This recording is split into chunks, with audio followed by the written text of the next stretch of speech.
أعوذ بالله من الشيطان الرجيم.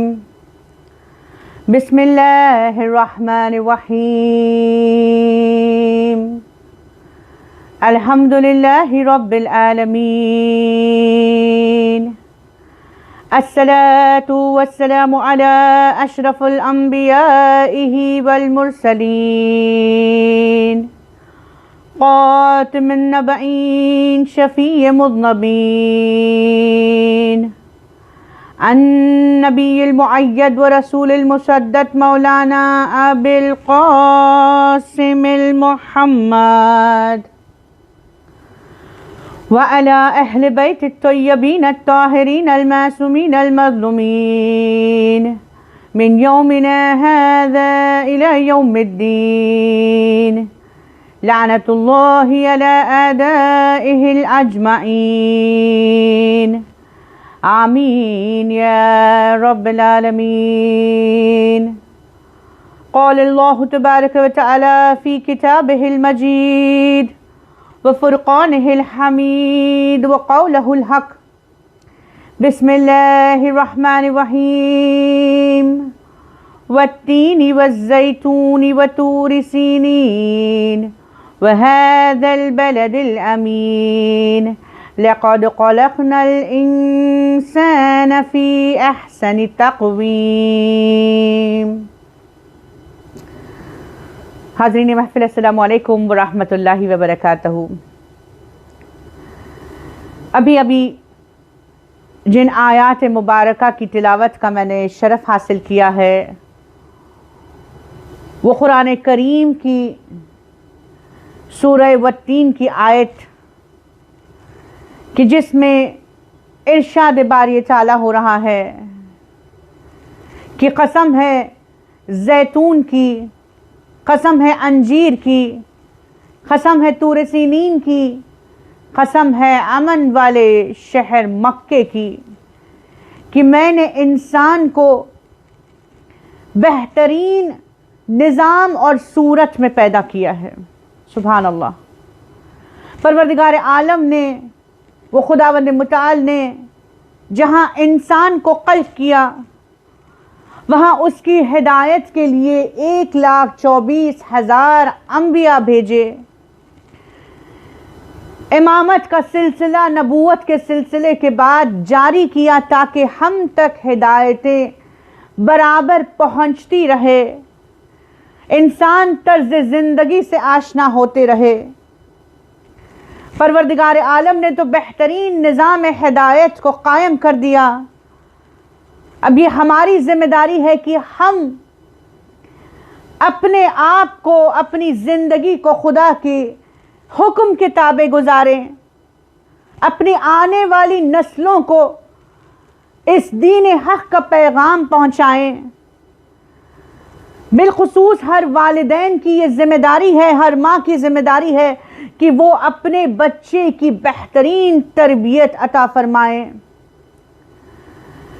پروردگار عالم نے بہترین ہدایت کا انتظام تو کر دیا ہے، مگر معاشرے کی تشکیل کے لیے ہمیں چاہیے کہ ہم اپنے اولاد کی تربیت پروردگار کے حکم کے تابع، انبیاء کے، ائمہ طاہرین کے بتائے ہوئے اصولوں پر گامزن ہوتے ہوئے، ان کے نکات و تدابیر پر عمل کرتے ہوئے اپنے بچوں کو پروان چڑھائیں تاکہ وہ بہتر انسان بنے اور اس معاشرے کی تشکیل ہو سکے، یہ دنیا بہتر رہنے کی جگہ بن سکے، انسان بذات خود کمال کی منزلیں طے کر سکے.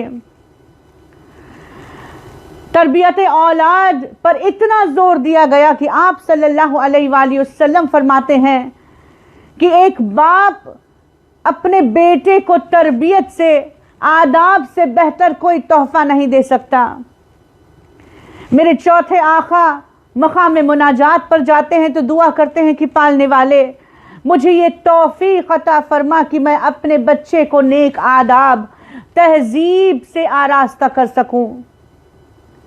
قربان جائیں ہماری جانیں ہمارے دین حق پر. پروردگار عالم نے کسی زندگی کے گوشے میں انسان کو تنہا نہیں چھوڑا. آج اس ترقی یافتہ زمانے میں سائنس نے اتنی ترقی کر دی ہے، دانشوروں نے اتنی ترقی کی ہے کہ آج وہ بتا رہے ہیں کہ تربیت کے اصول کیا ہیں، مگر آپ صلی اللہ علیہ وآلہ وسلم نے 1400 سال پہلے بتا دیا کہ انسان اپنے بچے کی تربیت کرے تو انداز کیسا ہو۔ باقاعدہ پورا تربیت کا 21 سال کا دور بتایا گیا کہ جسے آپ صلی اللہ علیہ وآلہ وسلم نے 3 حصوں میں تقسیم کر دیا۔ کہ تربیت کا سب سے پہلا دور بچے کی پیدائش سے لے کر 7 سال کا دور ہے، کہ جس کے بارے میں آپ صلی اللہ علیہ وآلہ وسلم فرماتے ہیں کہ اس زمانے میں اپنے بچے کو بادشاہوں کی طرح رکھو، یعنی جس طرح ایک بادشاہ کو محبت سے آراستہ کیا جاتا ہے، اس کے ہر آرام کا خیال کیا جاتا ہے، آرائش اسے دی جاتی ہے، اسی طرح والدین کا یہ فریضہ ہے کہ وہ اپنے بچوں کو ایک بادشاہ کی طرح پالے۔ بالخصوص احادیث کے حوالے سے اس دور کے لیے چند نکات پیش کرتی ہوئی چلوں کہ یہ پہلا دور تربیت کا، کہ جہاں والدین کو چاہیے کہ سب سے پہلے محبت کے ساتھ اپنی اولاد کو پروان چڑھائے۔ آپ صلی اللہ علیہ وآلہ وسلم فرماتے ہیں کہ اپنے بچوں کو خوب چوما کرو، انہیں بوسے دیا کرو کہ خدا ہر ایک بوسے کے عوض میں تمہارے نامہ اعمال میں ایک نیکی کو درج کرتا ہے۔ پروردگار عالم اس پر رحمت عطا کرتا ہے، رحمتوں کو نازل کرتا ہے کہ جو اپنے بچے پر رحم کرتا ہے۔ آپ صلی اللہ علیہ وآلہ وسلم فرماتے ہیں کہ جو اپنے بچے کو خوش کرے گا روز قیامت پروردگار اسے خوش کرے گا۔ سبحان اللہ۔ پھر آپ صلی اللہ علیہ وآلہ وسلم فرماتے ہیں کہ اپنے بچوں کو اظہار محبت کے ساتھ پروان چڑھاؤ۔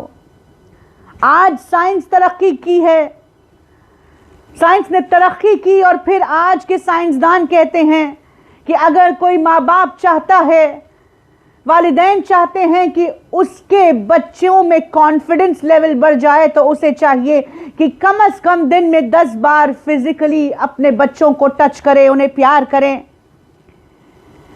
آپ صلی اللہ علیہ وآلہ وسلم نے 1400 سال پہلے بتا دیا کہ والدین کو چاہیے کہ وہ اپنے بچوں کو چومیں۔ خود آقا نامدار کا یہ طرز عمل تھا کہ جب رات میں اٹھا کرتے تھے تو اپنے بچے کو پیار کیا کرتے تھے، اس کے سر پر ہاتھ رکھا کرتے تھے۔ یہ سنت نبوی ہے۔ حتیٰ کہ ایک شخص دربار رسالت میں آتا ہے، دیکھتا ہے کہ آپ صلی اللہ علیہ وآلہ وسلم حسنین شریفین کو اپنے آغوش میں لیے بیٹھے ہیں اور انہیں بارہا چوم رہے ہیں، تعجب کی نگاہ سے دیکھ رہا ہے، سوال کرتا ہے کہ یا حبیب خدا، میرے پاس 10 بچے ہیں، خدا نے مجھے 10 اولاد عطا کی ہے، مگر میں نے کبھی اپنی ایک اولاد کو بوسہ نہیں دیا۔ آقا نامدار کو غیظ آیا، کہا کہ وہ دوزخی ہے جو اپنے بچوں کو پیار نہ کرے، ان سے محبت کے ساتھ پیش نہ آئے۔ سبحان اللہ۔ کا یہ پہلا دور کہ جہاں والدین محبت کے ساتھ اپنے بچے کی تربیت کریں، تو دوسرا اہم نقطہ یہ کہ انہیں بہترین ماحول دیں، کیونکہ بچوں میں تخلیق کی قوت سب سے زیادہ ہوتی ہے۔ وہ چیزوں کو دیکھ کر، لوگوں کو دیکھ کر متاثر ہوتے ہیں، ان کے کردار کو بغیر سوال کیے اپناتے ہیں۔ والدین کا فریضہ ہے کہ سب سے پہلے اپنے بچوں کو بہترین ماحول دے، اور ماحول کی ابتدا گھر سے ہو۔ گھر میں بہترین ماحول کے ساتھ بچے کو پروان چڑھائیں۔ ہمیں چاہیے کہ بہترین ماحول بچے کو دے تاکہ وہ بہترین انسان بن سکے۔ جہاں گھر میں بہترین ماحول ہو، وہاں پر یہ خیال رکھے کہ بچے کو بہترین معاشرے میں ماحول دے۔ اگر معاشرے کا ماحول صحیح نہیں ہے تو اسے چاہیے کہ وہ ہجرت کرے تاکہ اس کے بچے کی تربیت صحیح ہو جائے۔ خداوند کریم نے قرآن مجید میں سورہ نساء میں ارشاد فرمایا ہے کہ گناہگاروں سے روز قیامت سوال ہوگا کہ تم نے زمین پر فتنہ اور فساد کیوں پھیلایا ہے؟ تو وہ کہیں گے کہ ہم جس معاشرے میں رہتے تھے وہاں علم نہیں تھا، علم کے ذرائع موجود نہیں تھے، ہم جاہل رہے، ہم صحیح علم حاصل نہ کر پائے۔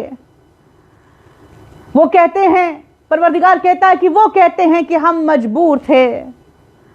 فرشتے کہتے ہیں کہ خدا کی زمین تو اتنی وسیع تھی کہ کیا تم ہجرت نہیں کر سکتے تھے؟ خدا نے واضح انداز میں، واضح الفاظوں میں اس بات کو ظاہر کیا ہے کہ اگر معاشرہ صحیح نہ ہو تو ہم معاشرے کی گہار نہیں لگا سکتے، بہانہ نہیں دے سکتے کہ ہمارے بچے بگڑ گئے کیونکہ ہمارا معاشرہ صحیح نہیں۔ اس وقت ہم پر ضروری ہے، واجب ہے کہ ہم معاشرے کو تبدیل کریں، وہاں سے ہجرت کریں تاکہ بچے بہترین تربیت کو حاصل کر سکیں۔ پہلے تربیت کے زمانے کے دور میں والدین کو چاہیے کہ جہاں محبت کے ساتھ، بہترین ماحول کے ساتھ بچے کی پرورش ہو، وہیں انہیں ایک دوستانہ رشتہ قائم کرتے ہوئے پروان چڑھائیں۔ بعض والدین سوچیں گے کہ کیسے ہم بچوں کے ساتھ دوستانہ رشتے کو قائم کر سکیں۔ آج اکثریت والدین کی پریشان ہے، کہتے ہیں کہ وہ جنریشن گیپ جو آ گیا ہے وہ ہم پار نہیں کر پا رہے ہیں، ہم اس جنریشن گیپ کو فل نہیں کر پا رہے ہیں۔ دین اسلام نے ہمیں بتا دیا کہ جنریشن گیپ ہمیں بچپن کے زمانے میں ختم کرنا ہے، کہ جہاں بچے کو ایک دوست کی طرح ان کے ساتھ ہمیں وقت بتانا ہے۔ والدین کو چاہیے کہ بچپن کے زمانے میں بچے کے ساتھ اس کے انداز میں گفتگو کریں، اس کے ساتھ کھیلیں، اس کے ساتھ وقت گزاریں۔ کائنات کی ملکہ ہے، مشکل کشا شیر خدا بھی موجود ہیں، اپنے بچوں کے ساتھ ایسے زندگی گزار رہے ہیں کہ تا قیامت تک کے لیے ہر والدین کے لیے درس دیا جا رہا ہے۔ صاحب علم کا مجمع، بس ہلکا سا خاکہ کھینچتی ہوئی چلوں، اپنی مجلسوں میں بارہا اس کی میں تکرار کرتی ہوں کہ جہاں شہزادی کونین نے ایک چھوٹا سا ممبر بنایا ہے، میرے مولا حسن مسجد نبوی سے لوٹ رہے ہیں، نانا کا خطبہ سن کر لوٹے ہیں، ممبر بنا دیا گیا ہے، مولا کائنات شیر خدا پردے کے پیچھے کھڑے ہوئے ہیں،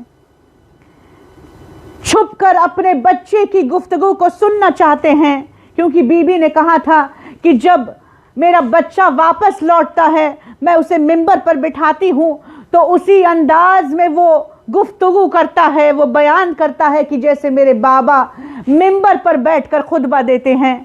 مولا یہ دیکھنا چاہتے ہیں، مولا پردے کے پیچھے ہیں۔ شہزادی نے ممبر لگا دیا ہے، مولا حسن کو کہتے ہیں کہ بتاؤ آج تم نے نانا سے کیا مسجد میں سیکھا؟ مولا حسن ممبر پر بیٹھے ہیں، 3 سال کی عمر ہے، کہتے ہیں کہ اماں جان مجھے احساس ہو رہا ہے کہ میرے اور آپ کے علاوہ میرے پدر بزرگوار بھی اس وقت مجھے دیکھ رہے ہیں۔ سبحان اللہ۔ کربلا کی تاریخ میں اس بات کی گواہی دی جاتی ہے، مورخین نے لکھا ہے کہ زندان میں شہزادی زینب بی بی سکینہ کو کہانیاں سنا رہی ہیں۔ حتیٰ کی تاریخ میں یہ بات بھی کہی جاتی ہے کہ مولا حسین اپنی بچی کو جب سینے پر سلایا کرتے تھے تو انہیں کہانیاں سنایا کرتے تھے۔ یہ ہمارے لیے درس ہے کہ ہم اپنے بچوں کی کیسی تربیت کریں، کس ماحول میں، کس انداز سے انہیں پروان چڑھائیں۔ پہلے تربیت دور میں جہاں ہم نے محبت کے ساتھ، بہترین ماحول کے ساتھ، دوستانہ انداز میں اپنے بچے کی پرورش کی ہے، ہمیں چاہیے کہ وجود خدا کو اسے احساس دلائے، اپنے بچوں کو اس بات سے آگاہ کرے کہ جہاں کائنات میں کوئی انسان اسے دیکھ نہیں رہا، خدا واحد کی نظر اس پر ہے، ایک لمحے کے لیے خدا اس سے غافل نہیں ہے۔ اور پھر احادیث کی روشنی میں کہ میرے 5ویں آقا فرماتے ہیں کہ تمہارا بچہ جب 3 سال کا ہو جائے تو تمہیں چاہیے کہ اسے لا الہ الا اللہ سکھاؤ، اس سے توحید کی گواہی دلواؤ۔ جب بچہ 3 سال 7 مہینے 20 دن کا ہو جائے تو اس سے رسالت کی گواہی دلواؤ۔ جب بچہ 4 سال کا ہو جائے تو درود پڑھواؤ۔ جب 5 سال کا ہو جائے تو اس سے سوال کرو کہ اس کا دایاں ہاتھ کون سا ہے اور بایاں کون سا ہے۔ جب بچہ دائیں اور بائیں میں فرق کرنا شروع کر دے تو اس وقت اسے سب سے پہلے پروردگار کی بارگاہ میں سجدہ ریز کرواؤ، شکر کا سجدہ کرواؤ۔ کا 6 سال کی عمر میں رکوع اور سجود سکھاؤ۔ جہاں بچہ 7 سال کا ہو گیا منہ ہاتھ دھلواؤ اور اسے نماز کے لیے تیار کرواؤ۔ جہاں 9 سال کا بچہ ہو گیا تو اب اسے پوری مکمل اعتبار سے نماز سکھاؤ۔ جہاں لڑکی کی بات آ گئی تو 9 سال میں بچی پر نماز واجب ہے، ہر احکام شرعی واجب ہے۔ والدین کی ذمہ داری ہے کہ ہم اپنے بچوں کو اطاعت پروردگار کے لیے آمادہ کریں۔ اب یہاں 7 سال کے بعد دوسرا زمانہ شروع ہو گیا، تربیت کا دوسرا دور، کہ جہاں آپ صلی اللہ علیہ وآلہ وسلم فرماتے ہیں کہ اپنے بچے کو ایک وزیر کی طرح پالو۔ دوسرے زمانے میں اپنے بچے کو ایک غلام کی طرح پالو۔ کہ غلام کیسا ہو، غلام کے ساتھ ہم کیسے پیش آئیں۔ آپ صلی اللہ علیہ وآلہ وسلم نے کہا کہ دوسرے مرحلے میں کہ جہاں تم اپنے بچے کو ایک غلام کی طرح پالو تو خیال رہے کہ جب غلام تمہاری اطاعت نہ کرے تو اسے بخش دو، مگر جب خدا کی اطاعت نہ کرے تو اس وقت اس سے سختی برتو۔ اب جہاں دوسرا دور شروع ہو گیا، والدین کو چاہیے کہ بچے کو اطاعت خدا کے لیے آمادہ کرے، خدا کی معرفت کے ساتھ اسے پروان چڑھائے۔ وجود خدا کا تو اسے بچپن میں احساس ہو گیا، اب آہستہ آہستہ معرفت خدا کے ساتھ اسے پروان چڑھایا جائے۔ اب معرفت خدا کیا ہے؟ سب سے پہلے اسے اس بات کا احساس دلایا جائے کہ خدا نے اس پر کتنی نعمتیں عطا کی ہیں تاکہ وہ شکر کرنے کے لیے آمادہ ہو جائے۔ اب نعمتوں کا جہاں سوال آتا ہے تو سب سے پہلے تو بچے کو اس بات کا احساس ہو جائے کہ سب سے بڑی نعمت جو پروردگار نے عطا کی ہے وہ انسان کی زندگی ہے۔ انسان جب صبح اٹھتا ہے تو گویا پروردگار نے اسے دوسرا موقع دیا ہے۔ کئی ایسے ہیں کہ جو صبح کا اجالا دیکھ نہیں پاتے، بستر پر جاتے ہیں تو موت کے شکنجے میں قید ہو جاتے ہیں۔ سب سے پہلے تو نعمت خدا کا انہیں احساس دلائیں اور انہیں شکر کے لیے آمادہ کریں۔ شکر خدا میں وہ زندگی گزارنا جان لے، رحمت خدا سے انہیں آشنا کروائیں تاکہ اگر خدا نخواستہ زندگی میں کبھی وہ گناہ ان سے سرزد ہو جائے تو خدا کی بارگاہ میں وہ توبہ اور استغفار کر سکیں۔ خدا پر انہیں یقین دلوائیں۔ جب بھی انسان خدا پر یقین رکھتا ہے کسی مشکل میں وہ ڈگمگاتا نہیں، گھبراتا نہیں، اسے اس بات کا بھروسہ ہوتا ہے، حوصلہ ہوتا ہے کہ جہاں آج دنیا میں اس کا کوئی پرسہ نحال نہیں ہے، خدا کی رحمت کے دروازے آج بھی اس کے لیے کھلے ہوئے ہیں۔ معرفت خدا کے ساتھ اسے معرفت خود بھی دلوائے، یعنی اپنی خود معرفت دلوائیں کہ خدا نے جب انسان کو بنایا ہے تو مقصد خلقت کیا ہے۔ مقصد خلقت انسانیت خدا کی اطاعت ہے۔ آج وہ دور ہے کہ آج کی ہماری نئی جنریشن، آج کا ہمارا یوتھ اس بات کو مانے بیٹھا ہوا ہے کہ مقصد حیات دنیا کی فانی اشیاء ہے۔ بچوں نے یہ مان لیا ہے کہ آج مال و دولت، رتبہ، عہدہ، منصب، یہ فانی چیزیں مقصد حیات ہیں۔ خدا نخواستہ جب کوئی بچہ، کوئی جوان اسے حاصل نہیں کر پاتا تو اپنے مقصد زندگی کو کھو دیتا ہے۔ آج معاشرے میں سوسائیڈل اٹیمپٹس اسی لیے ہوتے ہیں کیونکہ وہ مقصد زندگی کو، مقصد حیات کو فانی اشیاؤں میں تلاش کرتے ہیں، فانی اشیاء کو مقصد حیات مانتے ہیں، عین حیات سے غافل ہیں۔ والدین کی ذمہ داری ہے کہ اپنے بچوں کو عین حیات سے آشنا کریں، مقصد حیات انہیں بتائیں کہ خدا نے اگر انہیں اس دنیا میں بھیجا ہے تو کمال حاصل کرنے کے لیے۔ انسان کو خدا نے اشرف کا خطاب بخشا ہے۔ انسان کا ہدف زندگی یہ ہے کہ وہ کمال کی منزلوں کو طے کرے، اس دنیا سے آخرت کے لیے اشیاء کو حاصل کرے۔